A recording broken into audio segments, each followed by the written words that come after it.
Hi, my dear friends. Hopefully, all of you fine and safe. I am also be fine and safe, my dear friends. Dear friends, now I am going to be concentrate on IDT Booster Part 4. Before commencing it, important announcement from our Unacademy.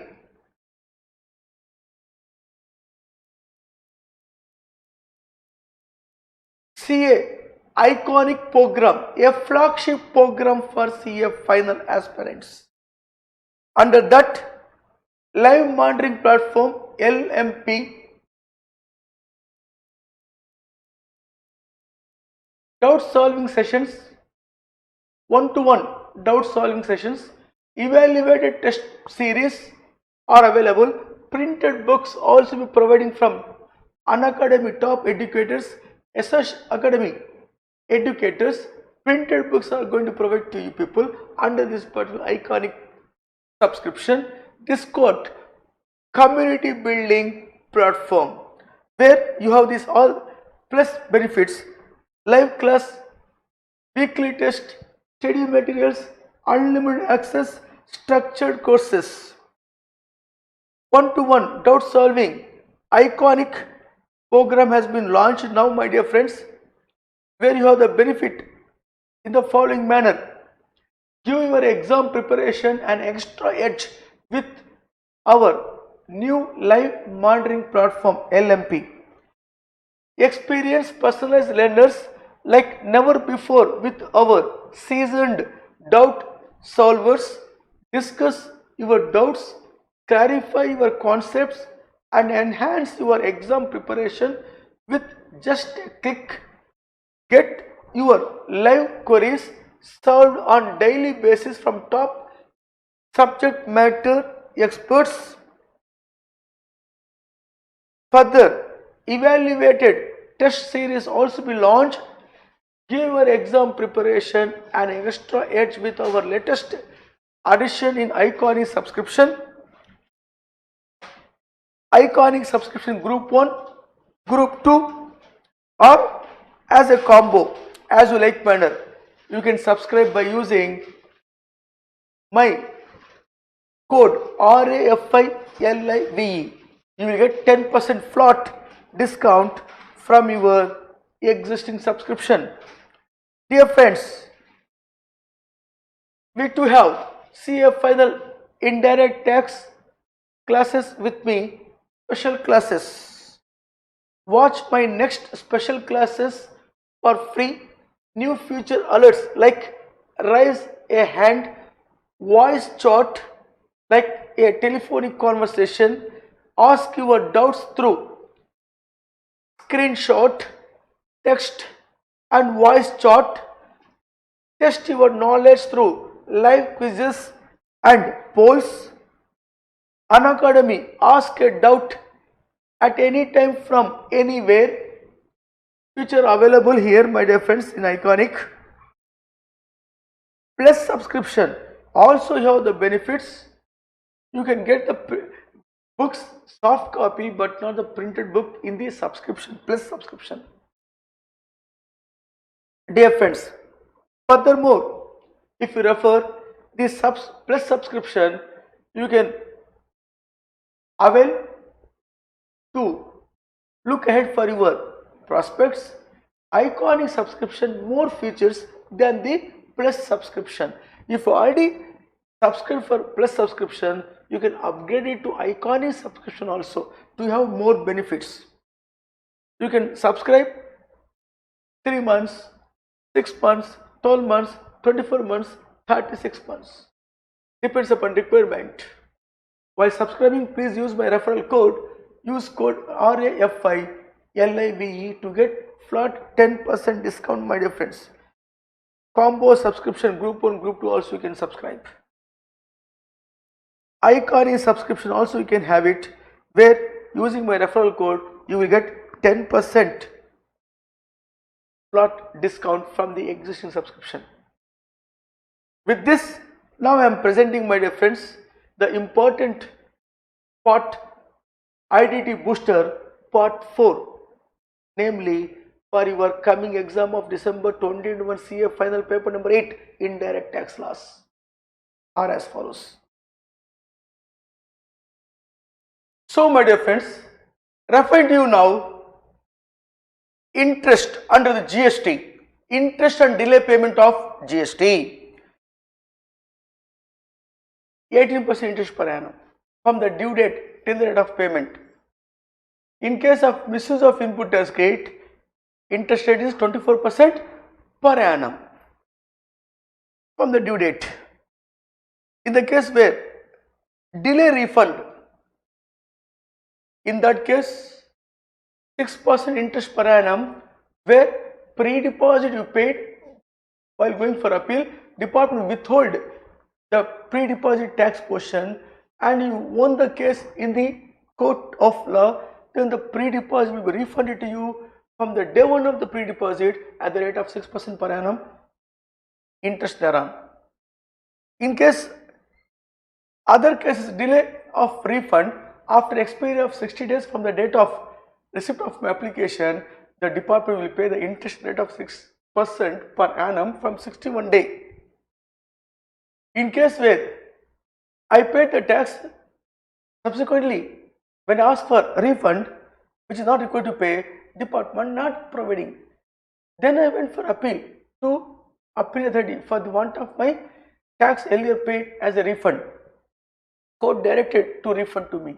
In that case, after expiry of 60 days from the date of receipt of my application for refund, if the department not granted, from 61 day, the department will grant a refund with the interest rate of 9% per annum. However, if the refund amount less than ₹1000 as per CGST, no interest, no refund itself is providing, no interest will be thereon. That means refund amount itself CGST less than ₹1000, no refund, question of interest thereon does not arise. Further referring, returns under the GST, my dear friends. We have monthly return, quarterly return, yearly return. A monthly return submitting assessee whose turnover in the previous year exceeds 5 crore or a registered person not opted QRMP, quarterly return monthly payment scheme, even though his turnover less than or equal to 5 crore. In that case, they have to submit monthly return GSTR 1 due date by 11th of the following month from the end of the 11th month. In the case of monthly return, GSTR 3B also monthly has to pay before 20th of the following month from the end of the succeeding month, including QRMP scheme. Who are eligible but not opted for QRMP scheme, monthly has to pay the tax by filing the GSTR 3B by 20th of the following month from the end of the relevant month. In the case of a QRMP scheme, who opted QRMP scheme whose turnover less than or equal to 5 crores, who opted QRMP scheme filed the return quarterly but payment of tax monthly, which I will explain to you in due course. For them also, GSTR 1 due date is 13th of the following month from the end of the relevant quarter. GSTR 3B also required to submit by 22nd or 24th of the succeeding month from the end of the relevant quarter, depends on the state in which they are living. They are having the place of business. If you refer here, 22nd of the month succeeding quarter for those assessors who are living in the following states: in the state of Chhattisgarh, Madhya Pradesh, Gujarat, Maharashtra, Karnataka, Goa, Kerala, Tamil Nadu, Telangana, Andhra Pradesh, Union Territories of Daman, Diu and Dadar Nagar Haveli, Pondicherry, Andaman, Nicobar Islands and Lakshadweep is considered. They are 22nd of the following month from the end of the relevant quarter. GST 3 be equal to submit. Otherwise, the GST 1 will be 13th of the following month from the end of the relevant quarter. All other states 24th of the following month from the end of the relevant quarter if they are QRMP scheme assessees. Further, my dear friends, a particular quarterly return also submitted by the composition scheme levy assessee if you opted composition scheme, eligible for composition scheme, then quarterly payment of the GST by filing the GST CMP 8 GMP CMP 08 GST CMP 08. 18th of the following month from the end of the relevant quarter is the due date to file that particular quarterly return by composition scheme leave SSAs. Further, annual return supposed to be submitted by all the registered persons. GSTR 9 supposed to be submitted whose aggregate turnover more than 2 crores. Annual return GSTR 9 by registered person whose aggregate turnover exceeds 2 crore. But other than the input service distributor, other than the tax deductors at source, tax collected at source under GST, casual taxable person, non-resident taxable person, OIDR wala not required to submit annual return. Remaining all of them need to furnish the annual return. Due date is 31st of December of the succeeding financial year. GSTR 4 return is annually supposed to be submitted by the composition scheme leave SSC by 30th of the following month from the end of the relevant financial 30th of the April of the succeeding financial year for the relevant financial year by composition scheme leave SSC.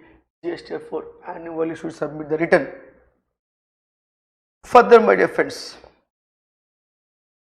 when you refer a QRMP scheme, quarterly return, monthly payment, whose aggregate turnover less than or equal to 5 crores, they can choose this particular benefit. If so, in that case, they can pay monthly payment by way of fixed sum method or self-assessment method. The tax payable by them by 25th of the following month from the end of the relevant month, first 2 months by way of GST PMT 06 at the rate of 35% of the tax paid in cash in the preceding quarter.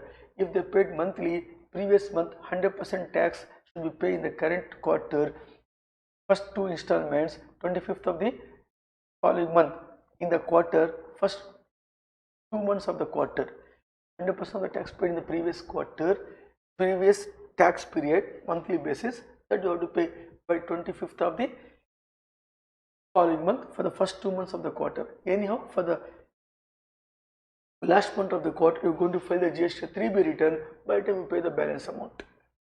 In case of self-assessment tax means, don't refer the previous year, quarter or particular previous month, current itself, what is your tax liability for the tax period for the first 2 months of the quarter, what is output liability, what is input tax credit, net liability to pay by pay 25th of the following month from the end of the relevant month for the first 2 months of the particular quarter by way of form GST CMPT 06 the PMT, namely GST PMT 06, pay by 25th of the following month from the end of the relevant month for the first 2 months of the quarter. Actual liability, net liability by electronic cash ledger. If you go for fixed sum method, previous quarter is the base, 35% of the tax paid by electronic cash ledger has to pay in first 2 installments of the quarter. If you paying previously monthly basis means previous month how much you paid, that much of tax has to pay now first 2 installments by 25th of the following month of the quarter by way of GST PMT 06. This can be opt fixed sum method or self-assessment method, as you like manner. You can opt first in a quarter, first month fixed sum method, second month of the same quarter self-assessment method. You can adapt, no issue at all. But you have to pay monthly.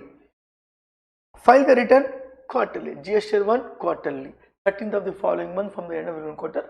In the case of GST 3B by 22nd or 24th, depends upon the place of business where you have, in which state. There it depends, 22nd or 24th of the succeeding month from the relevant quarter. Is clear, my dear friends? Further, in the case where if you not paid by 25th of the following month from the end of the month for the first 2 months, the requisite tax liability, that liable for interest at the rate of 18% per annum. Or you not paid by 20th of the 22nd or 24th of the succeeding month from the end of the relevant quarter. By filing the GST at 3B, delay happened, you have to pay interest. Penalty also be liable to pay if you are not honored to carry out the provisions of the PMT, this particular QRMP scheme. QRMP scheme is not followed properly. Late payment of tax, late filing of return, penalty will apply in the given case. Further, my dear friends,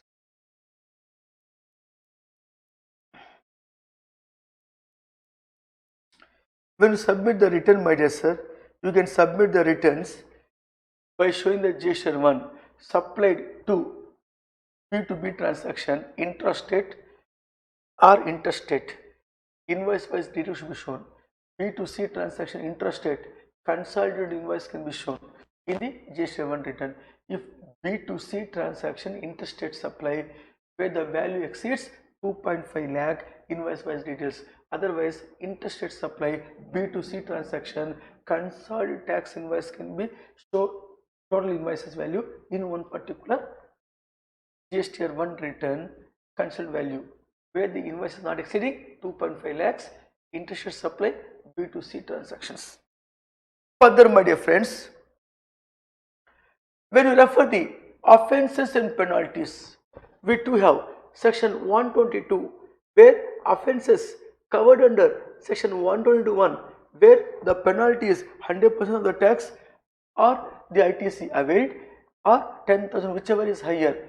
If it is a beneficiary involved in this case and carry out the activity of offence on behalf of somebody else, then taxpayer on behalf of him, some beneficiary is involved here like an auditor, like a tax advisor, manager of the company, director of the company who got benefit by causing the revenue loss. Section 122(1)(a) speaks that penalty on such person, 100% of the tax evaded or ITC availed fraudulently is the penalty. Further, section 122 subsection 2 offences where for reasons other than the fraud, then penalty is equal to 10% of the tax due or rupees 10,000, whichever is higher. Fraudulently, if you not pay the taxes, 100% of the tax or 10,000 rupees, whichever is higher as per the CGST. Offences covered under section 122 subsection 3, namely a particular manager, managing director or a tax advisor who is responsible on behalf of a taxpayer to respond to department, not responded. In that case, penalty under section 122 subsection 3 will be levied on such third person up to rupees 25,000. Is clear, my dear friends? Further referring to you here, the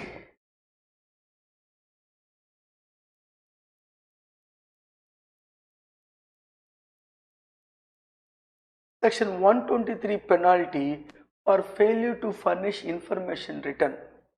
When the department call for information for a taxpayer from the ADS department, from the banker, from the other government department, information asked for example, if not submitted on such person, the penalty will be levied by the department. Failure to furnish the information written, if it is beyond 90 days from the date of issue the notice, not submitted, in that case 100 rupees per day of delay till such failure continues or rupees 5,000, whichever is less is the maximum penalty as per the CGST Act. Further, failure to furnish the statistics report. Section 124, fine for failure to furnish the statistics report on such person, first day rupees 10,000 plus 100 rupees per day of delay after the first day till the date the offence takes place. Maximum penalty under 124 is 25,000 rupees only. General penalty also up to rupees 25,000. If there is no specific penalty elsewhere prescribed under the GST law, general penalty by default apply up to rupees 25,000 as per the CGST. Same amount as per the SGST also will apply. Section 126. general disciplines relating to penalty. Penalty where there is a minor breach less than rupees 5,000 tax evasion, easily rectifiable evasions taken place. In that case, section 126 penalty not applicable. If it is not a minor breach, offence has been disclosed voluntarily, then such offences the department can be considered as mitigatable offence. As mitigatable offence. If not, penalty under section 126 will be levied, which is equal to general penalty of rupees 25,000. Further, my dear friends, power to impose the penalty under the specified cases: non-failure of returns, assessment of uninsured persons, summary assessment, show cause notice cum order issued cases under section 73, 74 or section 129, 130 as the case may be, penalty can be imposed by the officer. Power to waive the penalty is with the department, section 128. In case of section 122 or 123 or section 125, general penalty is considered. Referring here, section 129, offences and penalties, detention, seizure and release of the goods. If the department officer detained the vehicle during transit for the want of information documents, if you notice discrepancy, he will be required but not submitted. In that case, the penalty will be levied to release the goods and conveyance as follows. Taxable goods, owner come forward, 100% of the tax payable thereon, such goods will be the penalty. You have to pay interest, you have to pay tax apart from this penalty.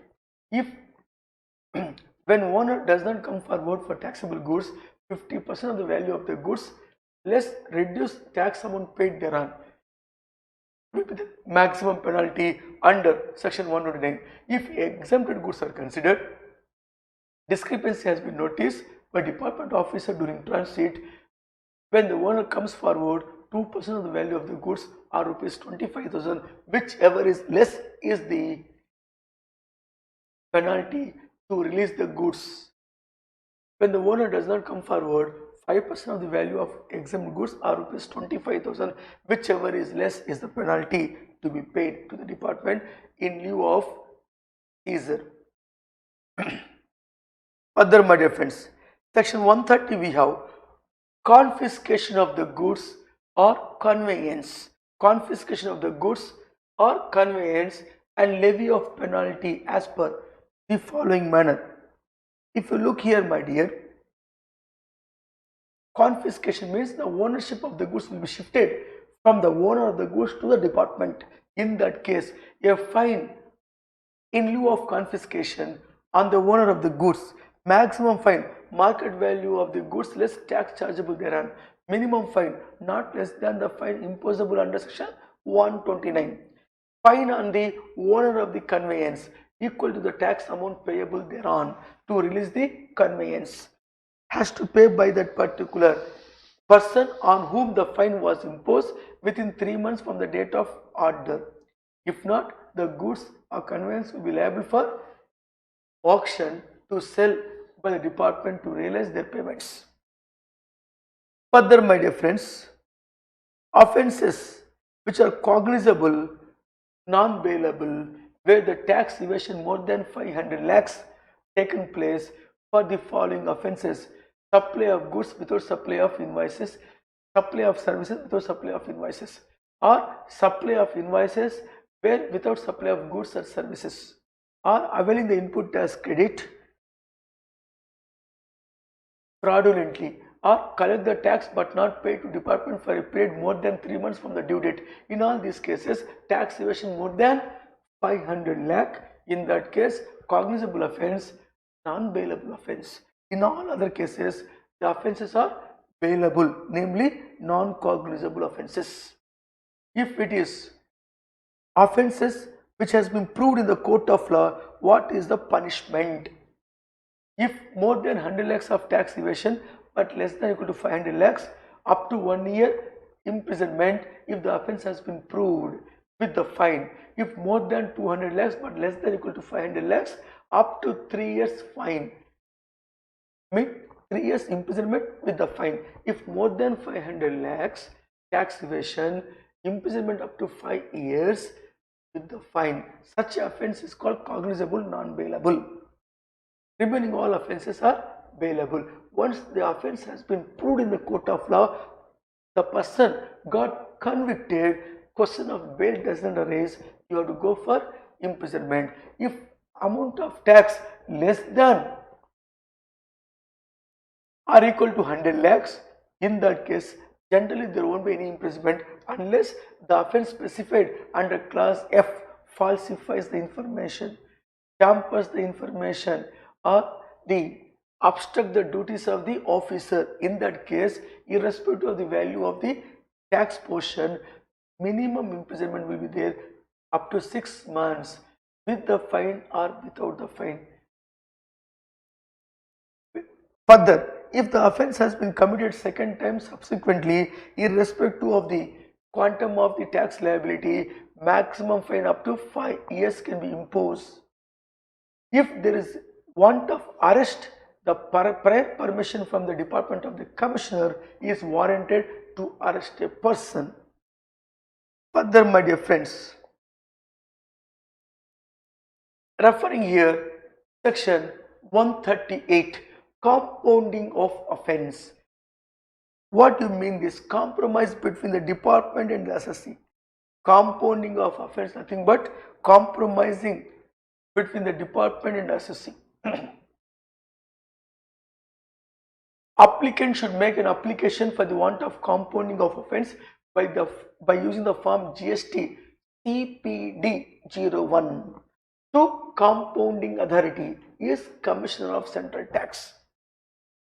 In that case, Commissioner of Central Tax will call for report from his junior whether will compound or not to compound. Please give the report. Later the Commissioner will direct to the department officer. Once he submit the report, the Commissioner will decide. If he is satisfied, order in form GST CPT 02 allow the application indicating the compounding amount and grant him immunity from prosecution, or may reject such application within 90 days from the date of receipt of the application for compounding, as the case may be. May grant compound, may reject the compound within 90 days from the date of receipt of the application for compounding. Further, the applicant shall within a period of 30 days from the date of the receipt of the order of compounding pay the compounding amount to the department along with the tax, interest, penalties. In that case, shall pay within the period of 30 days from the date of receipt of the order compounding, pay the compounding amount and furnish the proof of such payment to the Commissioner. Otherwise, such order shall be vitiated and be void. Is it clear, my dear friends? Further, my dear friends,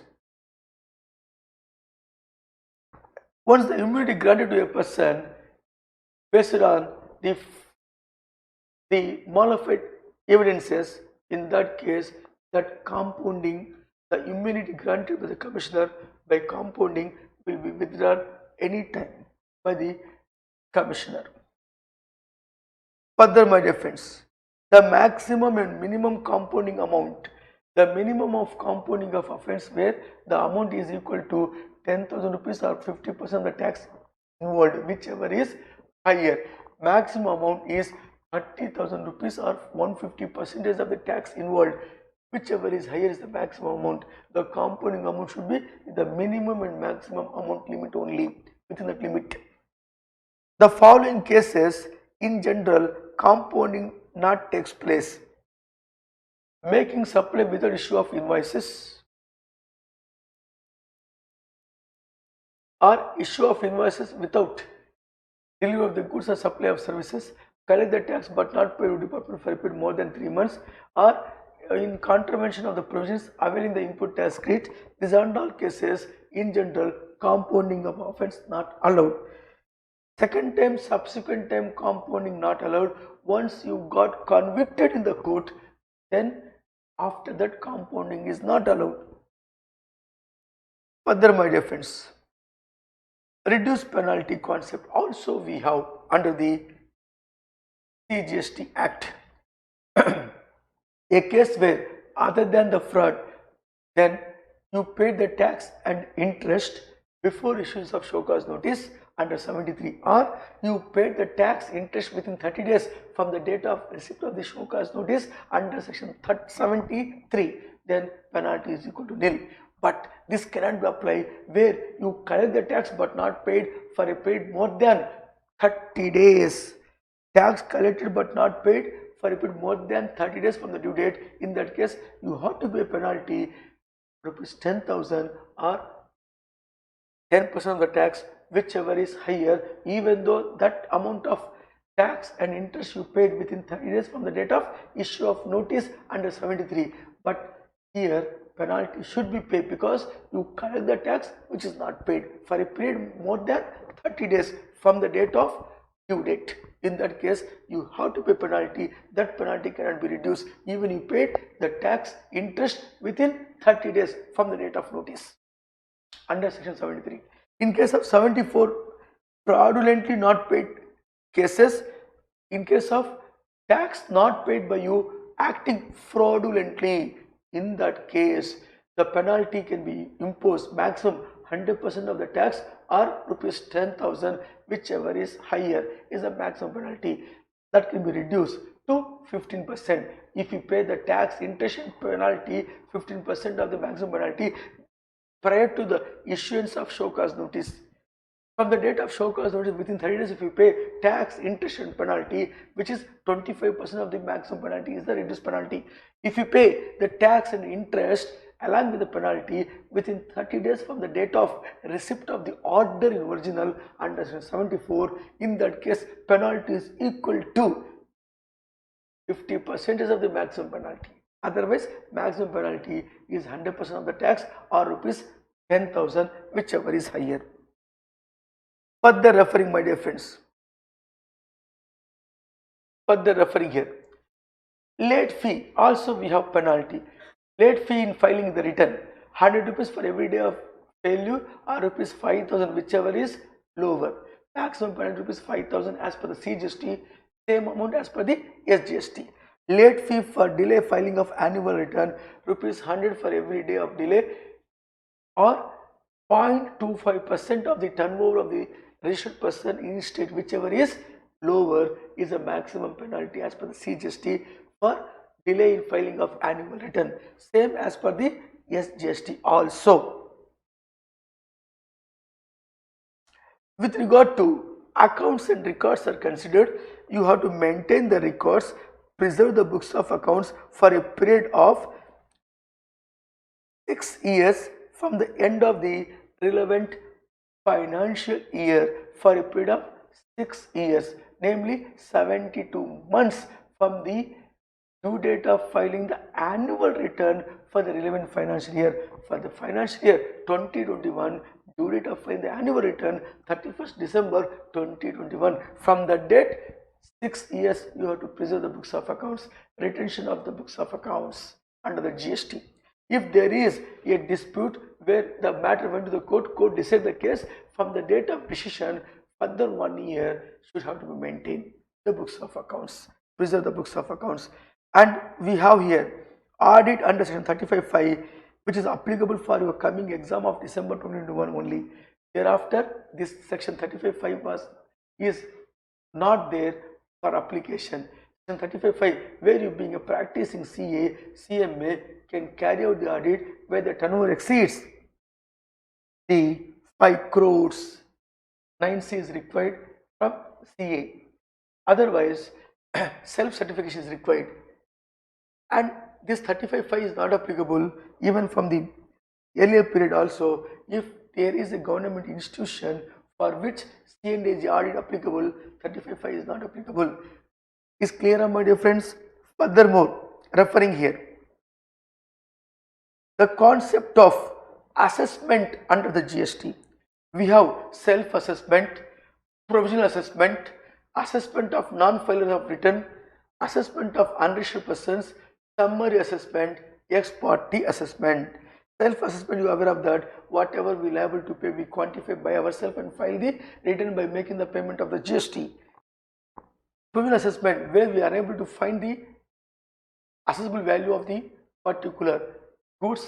In that case, we can apply to Assistant Commissioner, Deputy Commissioner to have a provisional assessment for making the payment of GST provisionally, and once it becomes finalized, if shortfall, we will pay with the interest from the due date to till the date of payment. If it is excess, we paid notice at the time of finalization, we can ask for refund from the department. Further referring, my dear friends, audit under the GST, section 65 department audit, section 66 audit by practicing chartered accountant or a cost accountant, where this particular audit is to detect revenue losses, if any, resulting that to issue show cause notices under 73 or 74 to recover the revenue losses from the defaulters.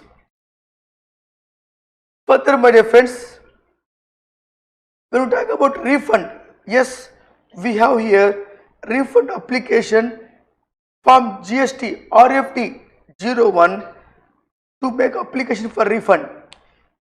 Especially, I am highlighting here the key points of refund. Zero rated supply, when the supply under LUT, then the person who has input tax credit and input goods, input services can ask for refund, or supply to SEZ units or developer also can ask for refund under rule number 89 sub number 4, formula based refund. Refund amount is equal to turnover of zero rate supply of goods as well as zero rate supply of services divided by total turnover multiplied by net credit on input services. On the other hand, inverted rate of tax structure, where the invert supply higher rate of tax after manufacturer supply the goods at a lesser rate, in that case excess credit resulting that can be asked for refund by way of formula is as follows: inverted turnover goods and services divided by total turnover multiplied by net credit, from that deduct tax payable on inverted rate of turnover. If excess surplus is there, that can ask for refund. At the same time, the refund under rule number 89 for input tax credit and input good input services only. My dear friends, furthermore presenting here the points when the goods are exported, you have the zero rate value of supply of goods as per invoice or 1.5 times of the value of like goods cleared into domestically. Among the two, whichever is less will be qualified as a numerator for export of goods, for which I have given here a simplified example that makes sense to understand the entire concept. This example is sufficient to understand. When India exports private limited supply of the taxable goods in both domestic market and overseas market, during the relevant period of refund, the details of his inward and outward supplies are given. Local market clearances, export clearances are given. In that case, here local clearances, how much? On that 1.5 times, which is 1500, or export clearance 1750, whichever is less, 1500 will be the exports. Then remaining local remains 1000, thereby 2500 total turnover. Export turnover 1500 divided by 2500 multiplied by the input tax credit, then the amount attributable to export will qualify for refund. Further, my dear friends, we too have here the recovery of refund amount. If refund paid with the intention you are going to realize the export sale proceeds. If you not realize within a specific period of time specified under the FEMA, the refund what you claim should be returned back to the department. Later on, if you realize with the permissible period of time by Reserve Bank of India, yes, you can avail the refund again by submitting that proof of payment realization within 3 months from the date of realization. Further, my dear friends, inverted duty structure refund, I have been explained to you rule number 18.5, the formula based refund. But here inverted rate of tax structure means our inward 18%. After that, before supplying the goods, the rate of GST reduced to 5%. Same goods I am buying and selling, 18% I purchase. After that, rate of GST reduced to 5%. Now same goods I am selling, that can be called as inverted rate of duty structure. Further, my dear friends, granting of input tax credit. Granting of input tax credit. The lower of the following three, maximum amount of refund while making the particular formula, how much you got, the maximum refund, the balance in the electronic credit ledger of the applicant at the end of the tax period after filing the GST 3B return, the balance in the electronic credit ledger of the applicant at the time of filing the refund claim. Among the whichever is lesser amount will be the refund for you. Further, my dear friends, export of goods with the payment of IGST, the same can ask for refund, but it is not applicable in the given case where you are availing other export benefits, like person claiming refund of IGST paid on export of goods services should not have received the supply from a deemed export getting the benefit, or should not have been avail the benefit of IGST or compensation cess in respect of goods imported by EYU or for goods imported advance authorization. It should not be like that. You should have been paid the IGST on import of goods. Then after manufacturing export, when you pay IGST on such export, you can ask for refund of that. Further, my dear friends,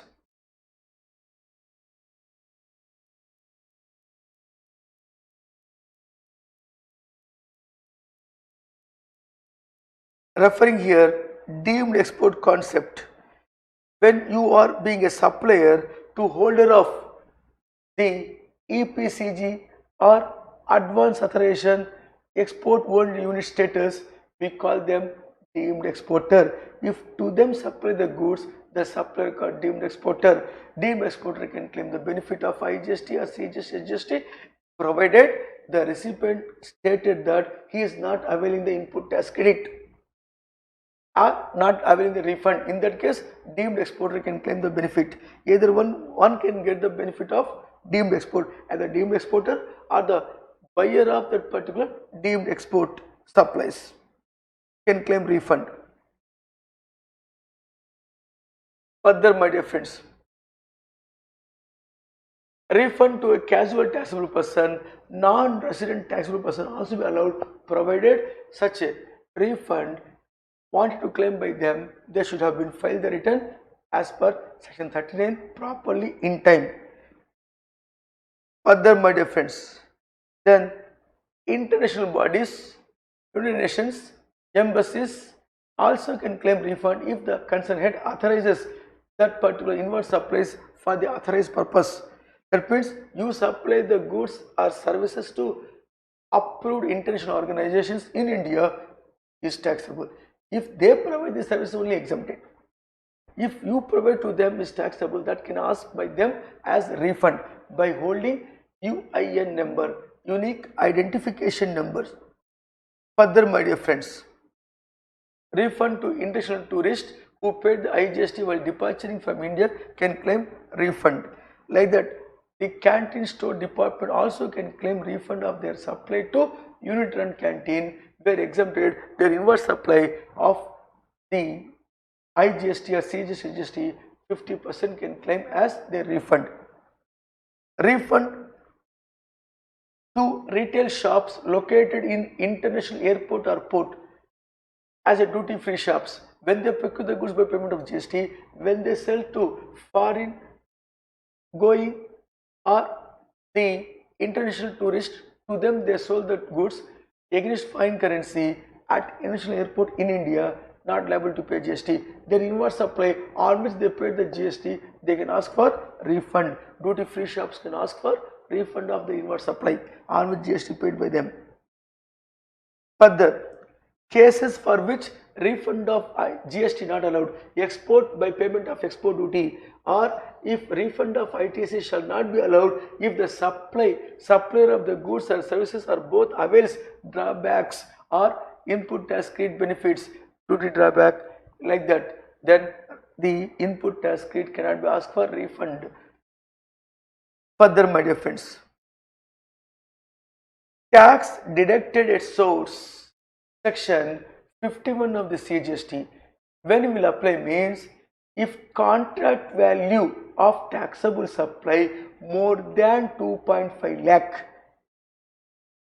and the recipient is a drawing and disbursement officer, and the drawing and disbursement officer should belong to location of supply state. If not, location of the place of supply state, then the TDS will be applicable under section 51 on the drawing and disbursement officer at the rate of CGST 1%, HGST 1%, effectively IGST 2% on the taxable supply. Further, my dear friends, tax collected at source, tax collected at source, when will apply means under section 52 will apply only when the e-commerce operator not covered under section 9 subsection 5 or section 5 subsection 5 of CGST or IGST respectively. In that case, other than this 9.5 or 5.5, e-commerce operators are liable for collecting TCS at the rate of 0.5% CGST, 0.5% HGST on such taxable supply of net value. Net value means the supply taken place less returns, the net value on which TCS, if IGST level means 1% TCS under section 52. Further, my dear friends, GST practitioners, section 48, a person who qualified by writing the examination of NACIN, National Academy of Customs, Indirect Tax and Narcotics, then they are the GST practitioners to practice on behalf of the client, and they have their own functions to carry out, furnishing the details of the outward inward supply on behalf of the particular client and furnishing monthly, quarterly return or annual return on behalf of their particular client, or make deposit payment of tax on behalf of their clients. Like that, the functions they can carry out, except certification of the financial statements, or they are the not persons to certify the documents. They can carry out and keep the documents on behalf of their clients. Further, my dear friends, anti-profiteering, where there is a particular, what we can call here, anti-profiteering means any reduction in the rate of tax should be passed on to the end user, or any input tax credit benefit should have been passed on to end user. If not, that is called profited, that can be recovered from you by way of anti-profiteering. There may be a penalty by anti-profiteering department at the rate of 10% of the amount so profited if you paid all the taxes dues within 30 days from the date of the order by National Anti-Profiteering Authority. That penalty may be reduced. Further, my dear friends, referring here, when we talk about demand and adjudications under the GST law, where the adjudicating authority is empowered to demand, show cause notices and pass the orders within their jurisdiction. Monetary limit, superintendent of CGST can be demand up to 10 lakhs, IGST up to 20 lakhs. Deputy Commissioner, Assistant Commissioner can demand the CGST from 10 lakhs to 1 crore, IGST up to 2 crores. Assistant Commissioner can demand by issuing the show cause notice more than 1 crore of CGST, or IGST is considered more than 2 crore without any upper limit. Further, A intimation should have been issued before giving show cause notice. Is the circular of the CBIC department officer, you should not take as a first choice your show cause notice. First intimate, if not respond, then go for issuing the notice under section 73 or 74 as the case may be. Further, my dear friends, presenting here, show cause notice not required to issue where I have paid all taxes and duties at the time of intimation itself. Not required to issue show cause notice. Show cause notice also be not required to issue for the transaction which is repeatedly occurring subsequently, for which already we issued the show cause notice, same again repeated as a tax due, for which again show cause notice is not required to issue. Show cause notice also be not required to issue if the tax interest paid before issuance of show cause notice, tax interest paid or penalty paid under section 74, minimum penalty 15%, no need to issue show cause notice. When we talk about demand and adjudication, my dear friends, we have here section 75, general provisions, period of stay. Period of stay should be coolly excluded while issuing the show cause notice, come order in original under 73 or 74. 2 years, 9 months from the relevant date, issue the show cause notice. Within 3 years from the date of relevant date, pass the order under 73. In the case of 74, issue the show cause notice within 4 years, 6 months from the relevant date, or within 5 years, pass the order from the relevant date. Relevant date is the date of filing the annual return for that financial year. That period while computing, period of stay should be excluded. Deemed notice. What do you mean by deemed notice? Dear friends, a show cause notice has been issued under 74, department not able to substantiate their claim under 74, then that can be treated as issued for section 73 other than the fraud. It's called deemed notice. Order issued in pursuance of court within 2 years should be pass the order by the department. In case of order issued in pursuance of the court within 2 years, order should be issued. Department should provide opportunity of being heard before quantifying the liability. Adjournment maximum 3 occasions can be postponed while hearing the case. Relevant facts should be mentioned in the decision passed by the officer to quantify the liability. Order should not be issued more than the amount shown in the show cause notice. Court findings is a final, no question on that. If the Supreme Court of India said the judgment, there is a final binding on all of us as a law of the land. Time barred orders means, time barred order means beyond 2 years, 9 months show cause notice, beyond 3 years from the relevant period, order passing under 73 is a time barred, which is null and void. Interest is mandatory to pay even without mentioning this in the order in original. Wherever delay happened to pay GST, interest mandatory to pay, my dear friends. Further, decision which is prejudicial to the interest of the revenue in some other proceedings, to the date of appeal shall be excluded in computing the period under section 73-74. The department preferring to go for appeal against some other case of some other decision of the court, they are going for appeal, time taken to go for appeal, that should be coolly excluded in the given case while computing section 73-74 time period. Further, my dear friends, section 76, which is a show cause notice, can be issued at any time without any time bound period where you tax collected but not paid to department. But from the date of issue of the show cause notice, within 1 year you have to pass the order in original. In between stay order received, then that can be coolly excluded from the computation of 1 year period from the date of show cause notice. At the same time, the department will collect along with the interest the tax collected by you but not paid to department. Further, my dear friends,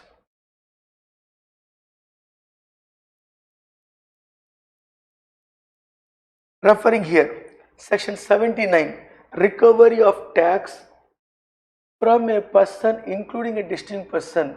Recovery, section 79, recovery proceedings. It may be recovery by deducting from any money owed recovery by sale of goods under the control of the proper officer, recovery from a third person, garnishing proceedings, recovered by sale of movable or immovable property, recovery of tax, dues, interest, penalty through land revenue, or by invoking through court order, recovery can be takes place by the department.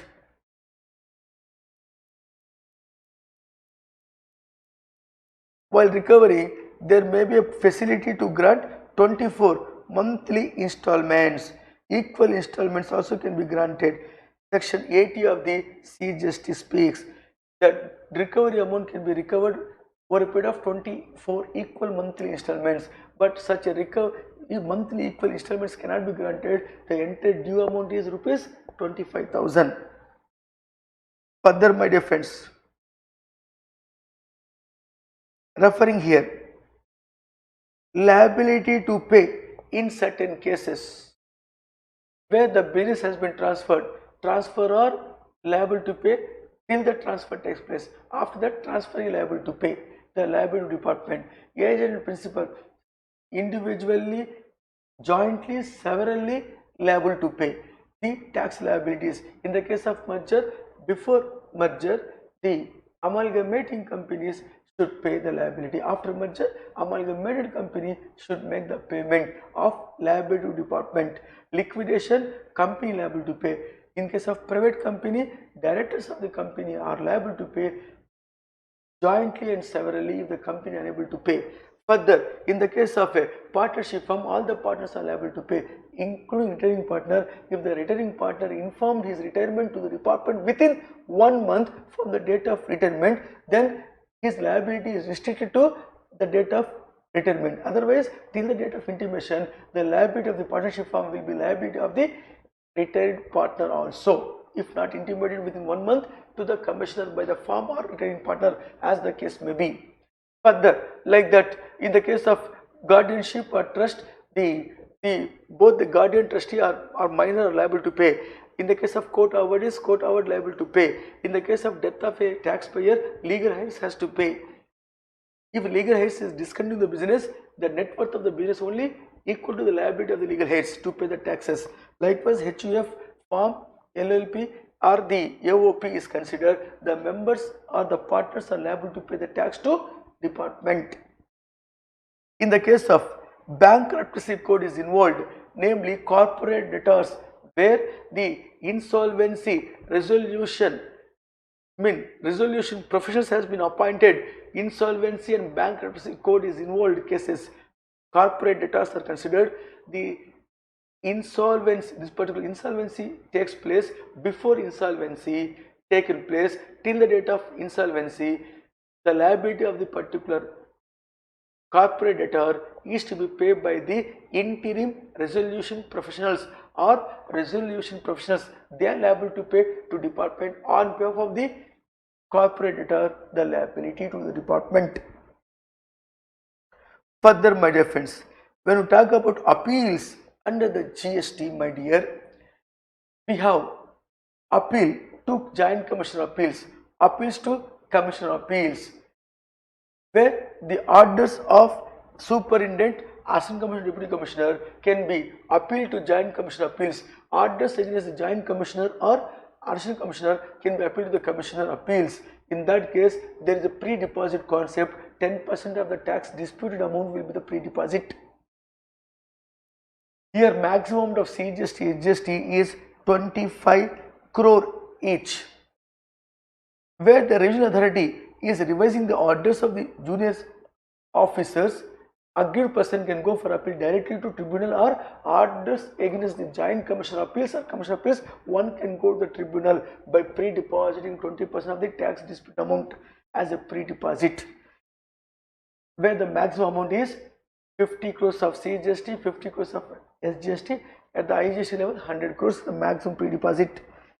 Further, tribunal will hear the case if it is place of supply. National bench, regional bench will hear the case. Against their order, aggrieved person can go for appeal to Supreme Court. In the case of state bench or area bench, where the tribunal given the judgment other than the place of supply, one should go for High Court for the want of justice.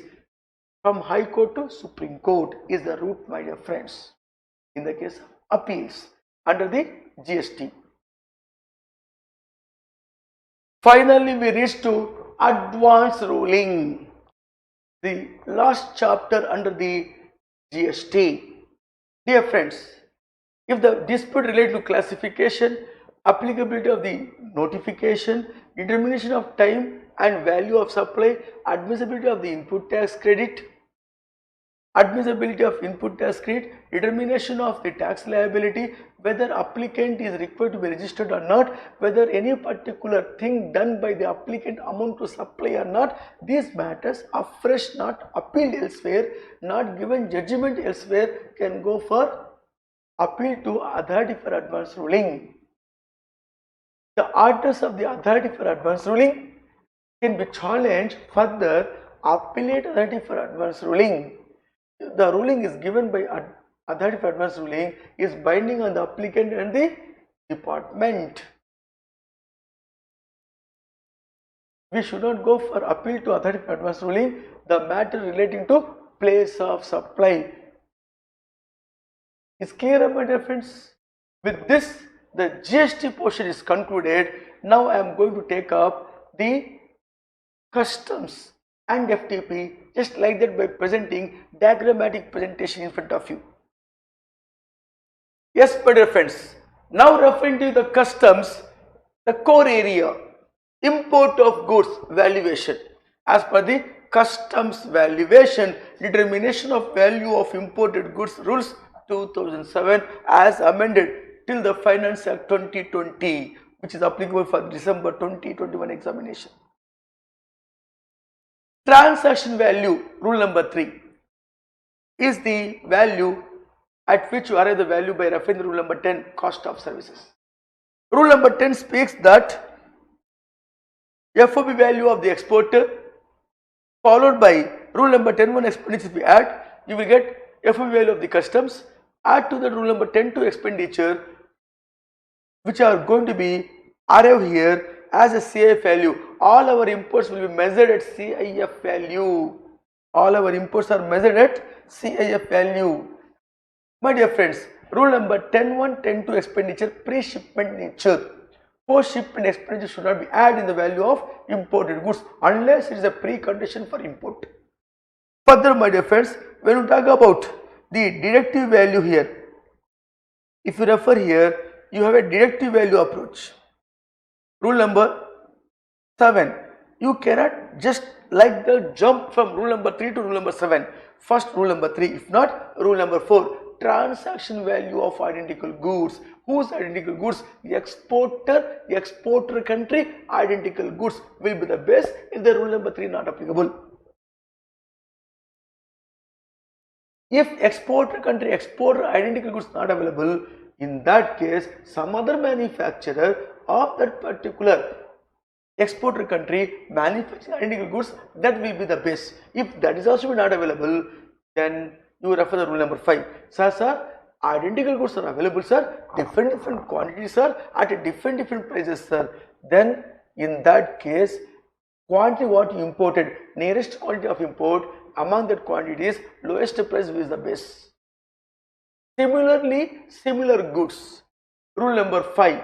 Exporter, similar goods should be referred. If not, the exporter country, some other manufacturer, similar goods refer. If that is also not applicable, go to rule number 7. Says by rule number 6, directive rule. Rule number 7 says deductive value. What is to be deduct from what? From selling price, deduct the post-shipment expenditure. This is well applicable in the case of high sales purchases. Then compute value, if the rule number 7 not applicable, refer the compute value where the importer exporter closely associate with each other and informing to the department the costing for this particular product. In that case, department will compute by taking the costings from the importer by adding the rule number 10 expenditure CIF value under compute value basis. Rule number 9, best judgment assessment.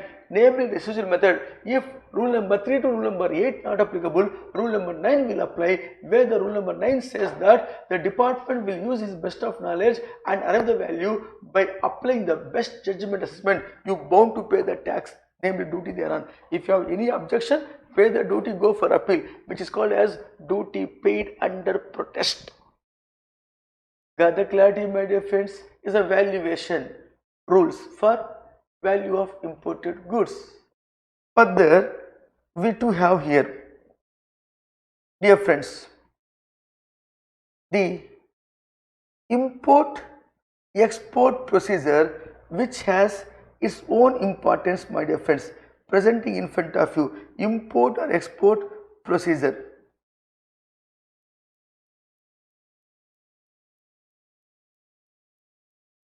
With regard to type of duties, we are aware of that. Type of duties, the basic custom duty, the CVD, namely this IGST, thereafter safeguard duty, protected duty on countervailing goods, or the contraband duty on the subsidy articles, anti-dumping duty, etc. We are aware of that. So we are not wanted to go through that in this particular case. Here we know the type of duties, we are aware of this.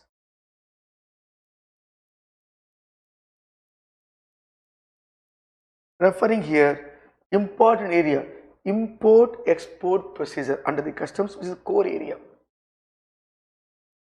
The manufacturer come exporter wanted to export the goods. First and foremost, he want to export the goods. How can export? Means only to the vessel or aircraft for which entry or for granted, to that vessel or aircraft only can export the goods. Therefore, first and foremost, point number 1, the master of the vessel should obtain entry outwards granted to the vessel from the customs. Why I refer to the vessel means 90% of our export from are using through sea only. Therefore, entry outward should be granted by the vessel. To the entry outward granted to the vessel only, the goods can be loaded. Where point number 2, shipping bill. Exporter should submit shipping bill for seeking the prior permission for export of goods. Prior permission for export of goods. Department verify and grant the permission. Yes, your goods are permitted to export. There, department permitted, let export order granted for the goods. Then the exporter should load the goods into the C&F with help of C&F clearing forwarding, load the goods into vehicle and carry to the ICD, inland container depot, for storing the goods just before loading into the vessel. Along with the documents, export invoice, packing list, certificate towards quantity of goods. ECGC, export credit capital goods scheme, is like insurance for non-realization of the sale proceeds. These are all documents to be enclosed and carry the goods to the port, where submit the shipping bill in the office of the master of the vessel. Once he given the permission to load the goods into the vessel, then loading of the goods take place. In that case, the goods loaded into the vessel aircraft, we call this board. Up to that point, who incur the expenditure? Exporter. From the importer point of view, is a free on board. Now, the goods are loaded into this particular vessel. For a proof of delivery of the goods, the vessel in charge, namely the master of the vessel, will grant bill of lading. Bill of lading is a documents of title and the goods which is handed over by the exporter to the in charge of the conveyance. Thereafter, the master of the vessel or shipper company will submit a departure manifest in the office of customs to seek the prior permission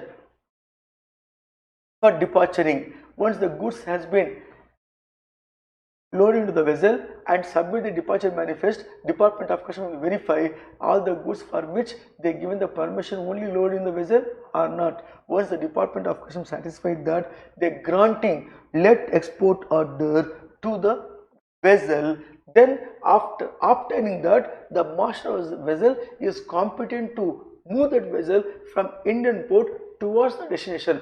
Once the vessel crosses the 12th nautical mile, we can say that export taken place.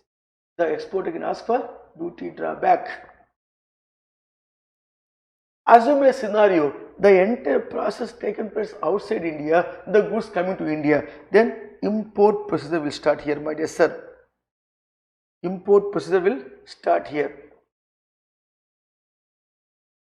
How the import procedure takes place? First, vessel arrives at custom station.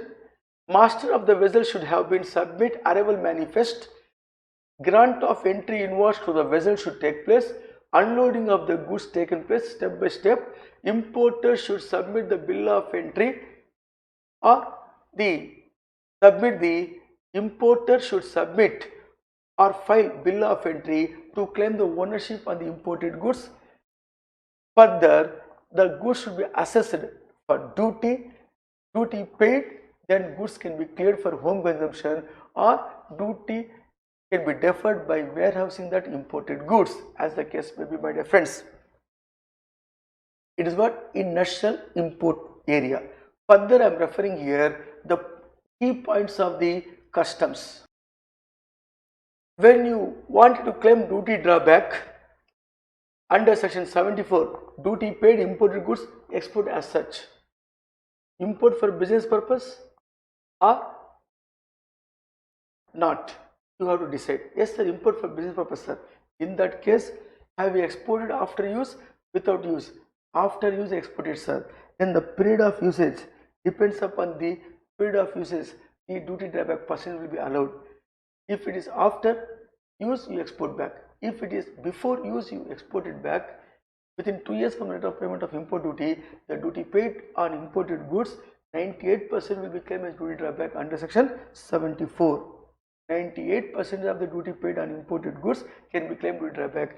If you exported the imported goods, if you import for personal purposes and exporting back after usage, period of usage, first year each quarter, the percentage is given 96%, 92%, namely reduction is 4%, 3%, 2.5%, 2%, like that.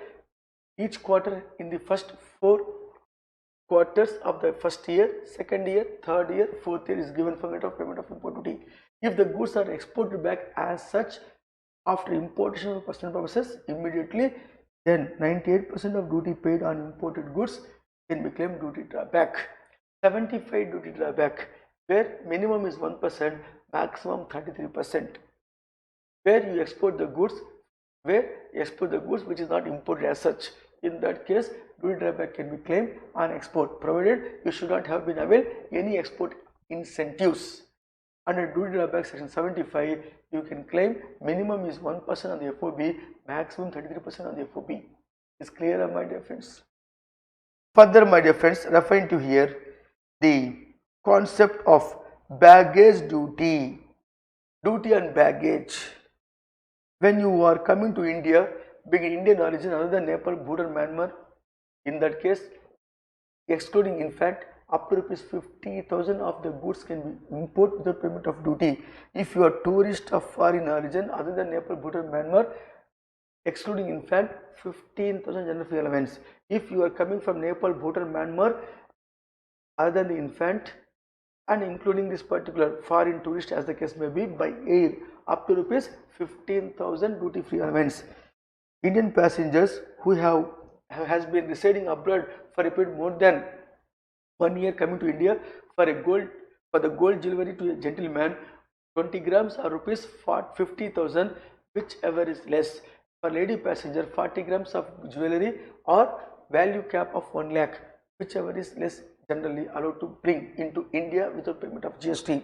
All passengers coming from anywhere from outside into India, alcohol liquor is permitted to bring 2 liters. All other passengers coming from other country, cigarettes 100 number, cigars 25 number, tobacco 25 grams allowed to bring under the GFA. If you are aged 18 years and above, allowed to bring 1 laptop irrespective of the value, is free from duty. Further, if you are permanently transferring your residence having abroad more than 3 years, less than 6 months, gender fee allowance rupees 60,000 for household article without payment of import you can bring. If you stay abroad more than 6 months, less than 12 months, then you are coming to India up to 1 lakh of household article free from duty. If you stay abroad more than 1 year but less than 2 years, in that case can bring, when you bring the shifting the residence to India permanently, your household article up to 2 lakh free from duty. If you stay abroad more than 2 years coming to India, where you can bring your household articles without payment of import duty, 5 lakhs of worth of the household article bring to India without payment of duty. It is in addition to gender free allowance what you have, generally rupees 15,000 or 15,000 as the case may be.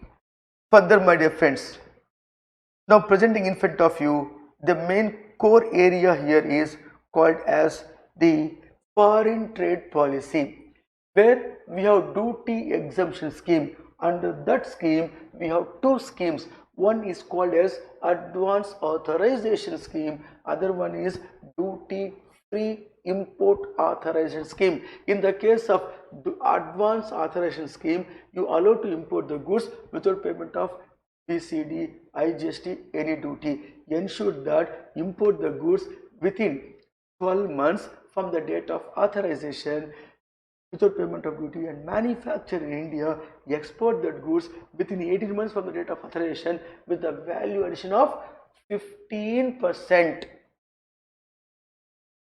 If you FOB value, if you CF value of import 100 lakhs, export with the 115 lakhs of FOB value of export. It should be meeting actual user condition. DFIA is considered post-export benefit. There is no actual user condition. It is sufficient to have SIAN, standard input-output norm satisfied enough. In the case of DFIA, when you claim DFIA after export within 12 months from the date of export or within 6 months from the date of payment realization, whichever is later, within which you have to claim the DFIA. If so, which has a valid period of 12 months. If you are not able to going to import any goods, in that case you sell to somebody else, DFIA to the extent of BCD qualify from exemption, which is after export given to you.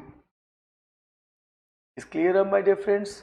And also duty remission scheme, just now I referred to you, duty drawback scheme under the refund of GST, goods export and LUT, claim the input basket as a refund, or pay IGST and export of goods can claim the same as a refund. These and all benefit come under the category of remission, duty remission schemes. When we talk about reward scheme, we have MES, merchandise export from India scheme, and services export from India scheme. If you refer that, you will understand here.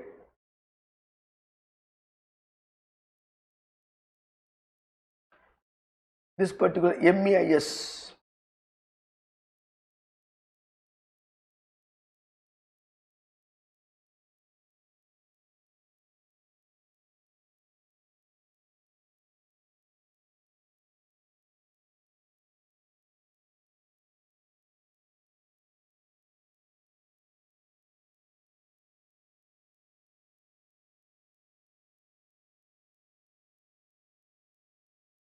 Dear friends, yes, here MEIS scheme and SCI schemes we have.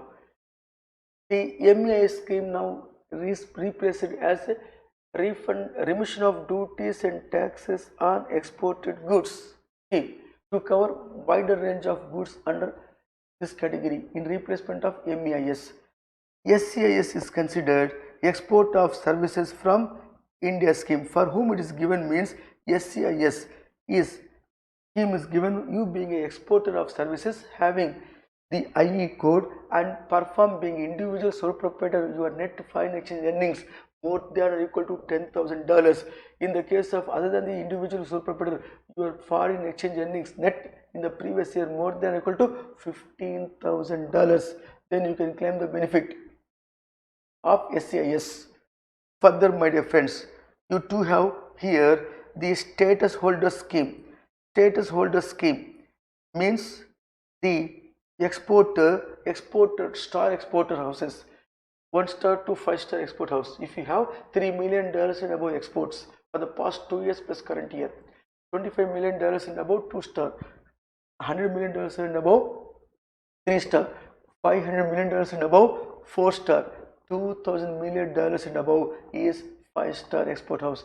These MEIS, SCIS stakeholders have their own benefit. MEIS, SCIS can be used for not required to make the payment to the extent of the BCD, or they may sell to somebody else to encash that payment. Our status holders have assured benefit. Their cargo clear first, pay next the duty if any. Their cargo generally not subject to verification. Their bill of entry blindly accepted by department because they are star exporters. They are allowed to pay e-payment. They are the accredited client program assessees. They have the benefit to clear first and pay next. For the EPCG scheme, Export Promotion Capital Goods Scheme, if you refer here, just look in understandable manner I presented here. X Limited is a holder of EPCG scheme, procure the goods without payment of custom duty 20 lakhs. He has to fulfill the export obligation within 18 months from the date of authorization by exporting 6 times of duty saved. If locally purchased, 4.5 times of duty saved as export specific export obligation. Average export obligation previous 3 years exports divided by 3 is called as average export obligation. These two should be fulfilled when you export the finished goods within 6 years from the date of authorization. Then this export promotion capital goods scheme holder redeem the export obligation, actual user condition fulfilled, that capital goods can be sell off in the market after exporting that finished goods within a given period of time. If you export within less than half of the 6 years period, the 75% of the specific export obligation, which will fulfill 100% of the export obligation, very good, by remaining export obligation will be redeemed in the given case. We referred here, my dear friends, for your kind consideration. Further, we too have 100% EOU schemes.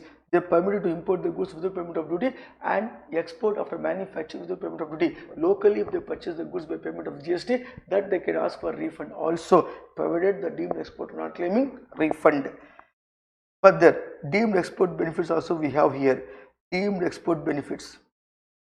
Deemed exporter benefits where they can claim their IGST paid on supply to the holder of EOU, advance authorization, export promotion capital goods holders. To them, if you supply the goods deemed export, deemed exporter can claim IGST as a refund, provided the buyer of that goods not claiming refund. So further, my dear friends, we too have here SEZ scheme. SEZ scheme is considered is under the separate Special Economic Zone Act.